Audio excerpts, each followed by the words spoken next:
નમસ્કાર વિદ્યાર્થી મિત્રો, ધોરણ 10 ની અંદર ગણિતના 5મા પ્રકરણની અંદર આપણે આજે કરવાના છે સ્વાધ્યાય 5.2 ના દાખલાઓ, જેની અંદર આપણે દાખલા નંબર 3 એના કેટલાક દાખલાઓ ગણી ગયા હતા. તો હવે પછી આપણે કરીએ શરૂઆત દાખલા નંબર 4 થી. તો દાખલા નંબર 4 ની અંદર આપણને આપેલું છે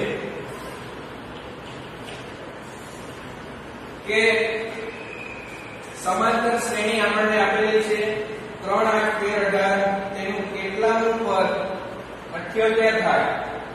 શ્રેણી આપેલી છે આપણે 3, 8, 13, 18. તો જોઈએ 3, 8, 13, 18 એનું કેટલાનું પદ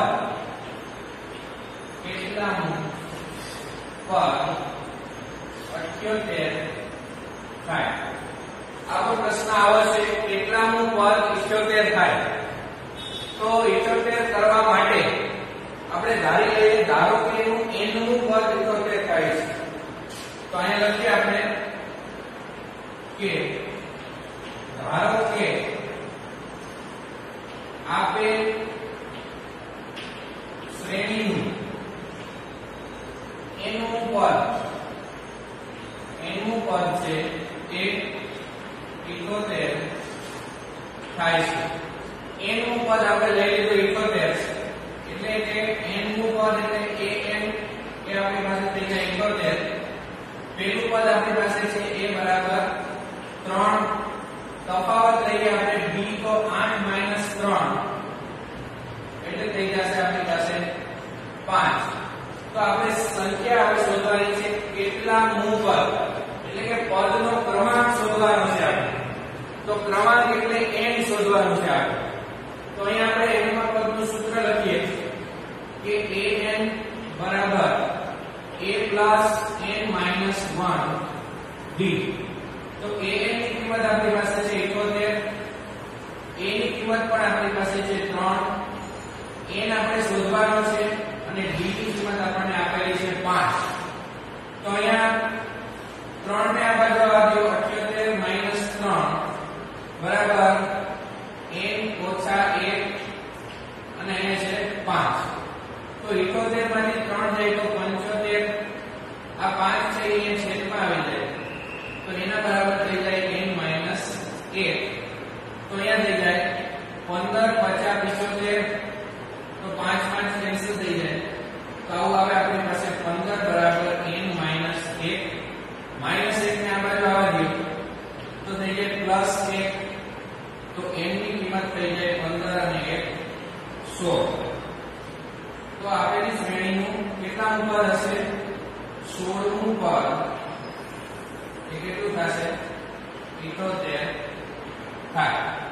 આપેલી શ્રેણીનું 16મું પદ 78 થાય.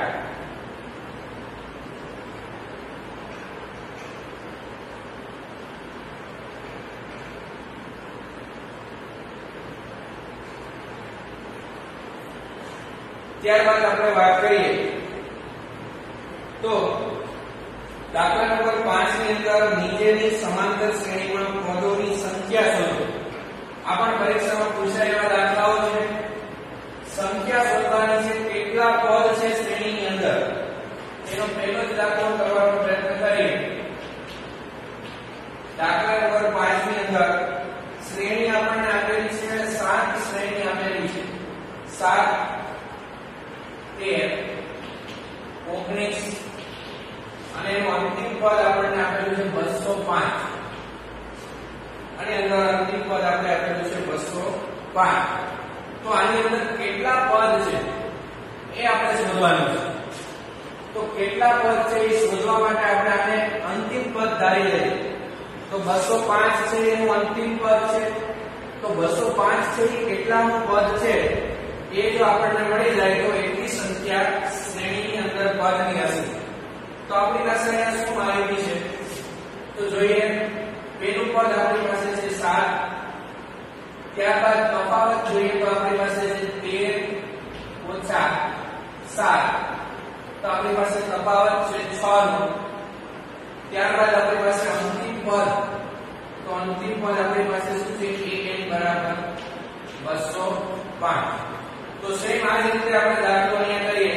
n માં પદનું સૂત્ર મૂકીએ an બરાબર a plus n minus 1b.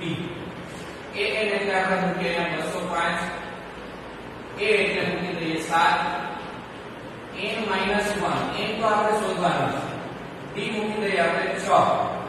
તો અહીંયા પેલા 7 બાદ કરીએ, 205 ઓછા 7 બરાબર n ઓછા 1 અને 6. તો 205 માંથી 7 જાય તો અહીંયા આપણને મળે 198 બરાબર n માઈનસ 1 અને છેદમાં આવી જાય 6 છે ને આપણે અહીંયા છેદમાં લઈ લઈએ તો અહીંયા થઈ જશે 198 ભાગ્યા 6 કરશું એટલે 6 તેરી 18 અને 6 તેરી 18 એટલે આવી જાય 33 માઈનસ 1 આ બાજુ લઈ આવો તો 33 વત્તા 1 બરાબર n થાય અને n ની કિંમત આપણને મળે 34. અહીંયા 198 ભાગ્યા 6 કરો તો 6 તેરી 18 6 તેરી 33 n માઈનસ 1 માઈનસ 1 આ બાજુ આવે પ્લસ 1 એટલે થઈ જાય 34. તો અહીંયા આપણે લખી શકીએ કે શ્રેણીમાં 34 પદ હશે. શ્રેણીમાં 34 પદ હશે. આવું આપણે લખી શકીએ. ત્યારબાદ દાખલાની વાત કરીએ તો આપણને આપેલું છે દાખલા નંબર 6. તો દાખલા નંબર 6 જોઈએ. એની અંદર આપણને આપેલું છે કે 11 8 5 2. આપણને આવી શ્રેણી આપેલી છે 11 8 5 2. આવા શ્રેણીના પદો આપેલા છે. તો એનું કોઈ પદ -150 હોઈ શકે કે નહીં, એનું કોઈ પદ -150 હોઈ શકે કે ન હોઈ શકે એવો પ્રશ્ન આપણને પૂછેલો છે કે આ શ્રેણીનું કોઈ પદ -150 હોય કે ન હોય. દાખલા તરીકે આપણે 3 એકાનો પાડો બોલીએ તો 3 6 9 12 આવી સંખ્યાઓ 3 ના ગુણકમાં આવે. તો એની અંદર કોઈ દિવસ 8 ન આવે, 2 ના આવે. એવી રીતે આ જે શ્રેણી છે એની અંદર કોઈ પદ -150 હોય કે ન હોય. તો આવો જ્યારે દાખલો પૂછાય ત્યારે આપણે ધારી લેવાનું કે ધારો કે આ પદ છે એનું n નું પદ છે. ધારો કે જોઈએ આપણે, ધારો કે શ્રેણીનું n નું પદ એ કેટલું છે -150 છે. આ શ્રેણીનું આપણે n નું પદ છે ધારી દીધું -150. હવે આપણે જોઈએ અહીંયા a પ્રથમ પદ આપણી પાસે છે 11. તફાવત છે 8 માંથી 11 જાય તો અહીંયા આપણી પાસે -3 અને અંતિમ પદ આપણે ધારી દીધું છે an બરાબર -150. હવે આની અંદર આપણે n માં પદનું સૂત્ર મૂકીએ તો an બરાબર a plus n minus 1 into d. an ની કિંમત છે આપણી પાસે -150, a ની કિંમત પણ છે 11. ત્યારબાદ n આપણે શોધવાના છે અને d ની કિંમત આપણી પાસે છે -3. તો 11 ને આપણે જો લઈ આવીએ તો -150 -11 બરાબર એ થઈ જાય n - 1 અને અહીંયા -3. તો 150 માંથી 11 જાય. અહીંયા બે ની નિશાની સરખી છે એટલે સરવાળો પાસે તો 150 અને 11 એટલે 160 અને 1 એટલે 161. આ ત્રણ ને આપણે છેદમાં લઈ લઈએ તો અહીંયા આવી જાય n. તો n બરાબર થાય 161 ના છેદમાં 3. તો અહીંયા 161 ભાગ્યા 3 એ અવિભાજ્ય છે, અહીંયા ભાગ ઉઠશે નહીં એટલે કે પૂર્ણાંક સંખ્યા આવતી નથી. આનો જવાબ જે છે એ પોઈન્ટમાં આવે છે. પૂર્ણાંક સંખ્યા કોઈ નથી એટલે કહી દેવાનું આપણે કે આ શ્રેણીનું કોઈ પદ -150 હોઈ શકે નહીં. જો અહીંયા n ની કિંમત આપણે પૂર્ણાંક સંખ્યામાં આવે 1 2 3 4 20 25 50 70 75 એ કોઈ પૂર્ણાંક સંખ્યા આવે તો એટલા નંબર, ધારો કે જવાબ 70 આવ્યો તો કેવા કે 70 નું પદ -150 હશે. પણ અહીંયા પૂર્ણાંક સંખ્યા નથી આવતી એટલે આપણે કહીશું કે આવું કોઈ પદ -150 હોઈ શકે નહીં. તો કહેવાનું કે શ્રેણીનું કોઈ પદ -150 હોઈ શકે નહીં.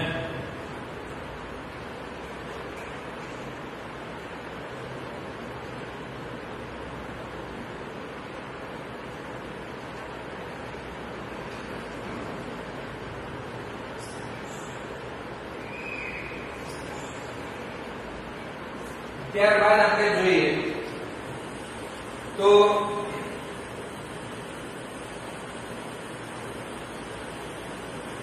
દાખલા નંબર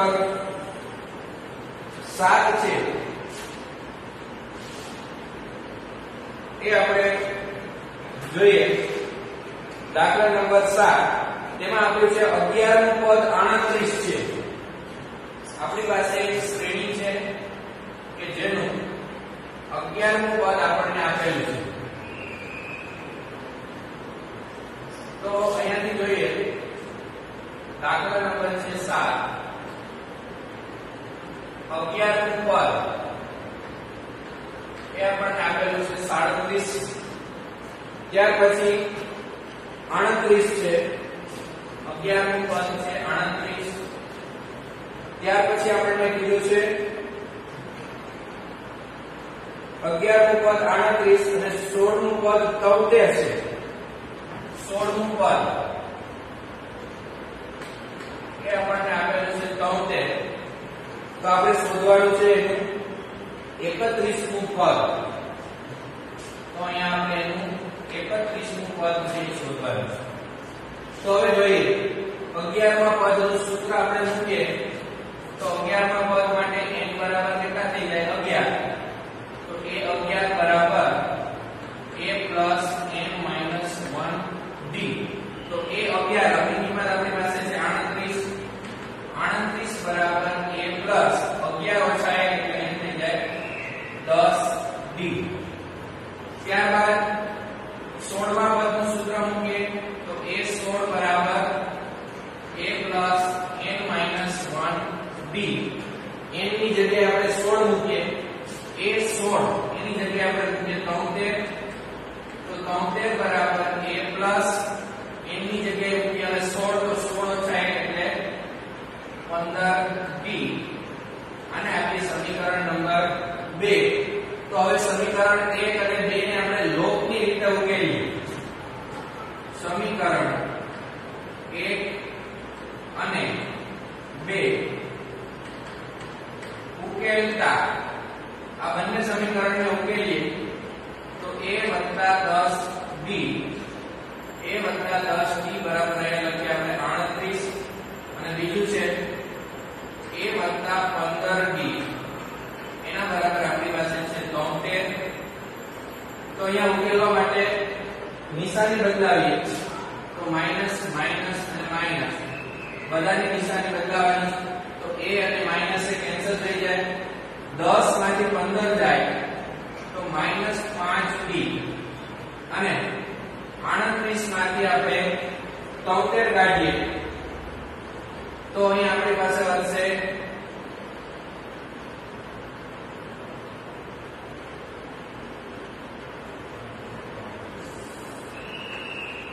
35. હવે બે બાજુથી માઈનસ માઈનસ થઈ જશે પ્લસ એટલે 5b બરાબર 35. તો b બરાબર 35 ના છેદમાં 5 એટલે આવશે 7. 5 સદા થઈ જાય 35. હવે આપણે સમીકરણ 1 માં એની કિંમત મૂકીએ તો સમીકરણ 1 પરથી સમીકરણ 1 લખીએ a + 10b બરાબર આપણને મળે છે અહીંયા 38. તો a ની કિંમત આપણી પાસે શોધવાની છે 10, b ની કિંમત આપણી પાસે છે 7 બરાબર 38. તો 10 + 70. હવે 38 માંથી આપણે 70 ને બાદ કરવાના છે તો a બરાબર મળે 38 - 70. તો આપણી પાસે આવશે -32.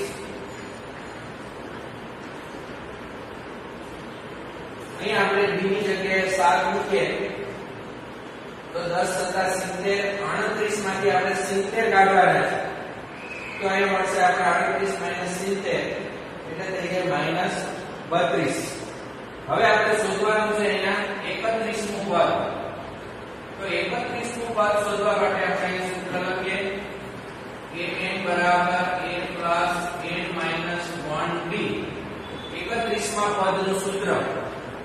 તો n એટલે 31મું પદ શોધવું છે તો અહીંયા આવશે કે 31. a ની કિંમત આપણી પાસે છે -32 વત્તા 31 - 1 અને b ની કિંમત આપણી પાસે કેટલી છે 7 તો એને ગુણ્યા થશે 7. અહીંયા થશે -32. 31 માંથી 1 જાય તો 30 અને કૌંસમાં આવશે અહીંયા 7. તો અહીંયા જોઈએ 32 અને 7 ને 21 એટલે અહીંયા થઈ જશે 210. તો 210 માંથી આપણે 32 છે એ બાદ કરીએ તો 31મું પદ છે એ આવશે -178. તો આવી રીતે આપણે અહીંયા 31મું પદ છે એ આપણી પાસે 178 છે. હવે અહીંયા પ્લસ છે મોટી નિશાની એટલે અહીંયા આવશે +178. તો આવી રીતે છેલ્લા દાખલાઓ છે.